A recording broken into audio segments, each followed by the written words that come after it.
I regret to inform you that the world's elites are at it again. They're using the developing world as a testing ground for their bad green ideas. This time, the UK government is experimenting on African children by feeding them a bug-based diet.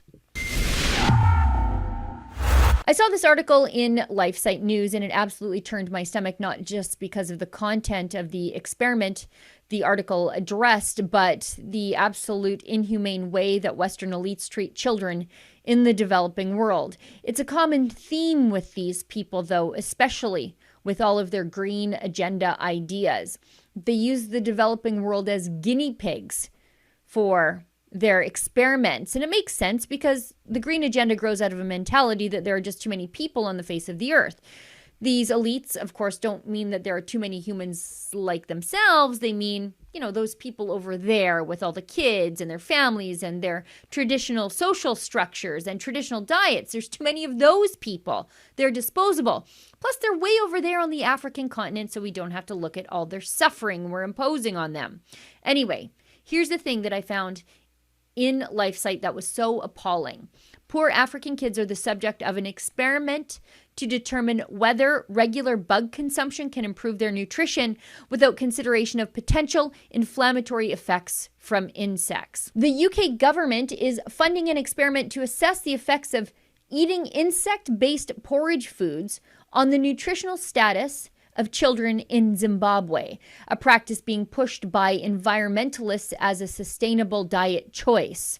The United Kingdom Research and Innovation-backed project is feeding poor elementary school children mopane worms and soldier termite flour on a daily basis for a year. The study will examine the effects of the insect supplementation on the children's height, weight, and micronutrient status, as well as their cognitive function as determined by their school performance. The project summary notes that this is all fine and dandy because insect foods are culturally acceptable in the African region, and they've been used by some Zimbabwean rural communities out of extreme necessity to avoid malnutrition during drought and poor harvest. Now, all of this completely disregards the very real potential for problems from eating bugs. I've previously reported on that here at Rebel News about a study published in 2019 that found parasites in 81% of insect farms that were examined, and in 30% of those cases, the parasites were, quote, potentially pathogenic for humans. That study called bug farms an underestimated reservoir of human and animal parasites. So these mad scientists from the UK could be funding a study that evidence has previously shown could actually make these kids sick with a parasite. And these kids are already potentially malnourished. That's why they're in the study.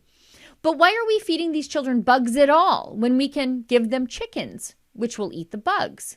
It's the same reason that we eat beef, because we can't eat grass. We eat animals who eat the things that we can't to get the nutrients that we need from them. A study of malnourished children in Thailand from rural areas found that eating just 3 eggs per week can correct the problem of protein malnutrition among primary school-aged students. Another study done on children in Africa, in Uganda actually, found that just 1 to 2 eggs per day resulted in a significant increase in height and weight gain and muscle growth. And those are just the physical attributes of eating an egg, besides the benefit of B12 on the developing brain. But I'm not sure the world elites want the people in Africa to be strong, healthy, and thoughtful. I think they want to use them as human meat sacks, impoverished, unthinking, weak robots and crash test dummies for their crazy theories. For example, the elites expected Sri Lanka to go completely organic with their fertilizer use to meet climate change targets. And you know what happened next? Crop failures, food insecurity, and then government toppling riots. But the people who came up with these crazy ideas, the rich global elites at the World Economic Forum and at the United Nations, their troughs are always full and their snouts are always in those troughs, aren't they? And don't get me started on the insufferable, disgusting working conditions, if you can call slave labor a working condition, that children in the Congo have to survive to produce rare earth minerals so that Western elite fancy people can have electric cars.